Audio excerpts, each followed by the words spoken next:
મિત્રો તમે જોઈ રહ્યા છો સુગરીનો માળો। આ પક્ષી માળા બનાવવામાં ખૂબ જ હોશિયાર છે। બીજા પક્ષીઓ પણ માળા બનાવે છે, પણ સુગરીની તોલે કોઈ આવી શકે નહીં। લટકતો માળો હોય અને તમે જોઈ રહ્યા છો નીચેની તરફથી સુગરી માળાની અંદર દાખલ થાય છે અને દાખલ થયા પછી સાઈડમાં એ રીતની વ્યવસ્થા એણે કરેલી હોય કે એના ઈંડા કે બચ્ચા છે એ પડે નહીં। સુગરી ટેસ્ટથી અંદર જઈ આ બચ્ચાઓને ખોરાક પણ આપી શકે છે।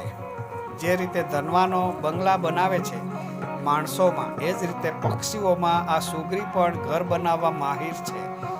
બધા જ માળાઓમાં પક્ષીઓના ઘરમાં સુગરીનો માળો છે એક પ્રકારનો બંગલો જ ગણી લો એવો હોય છે।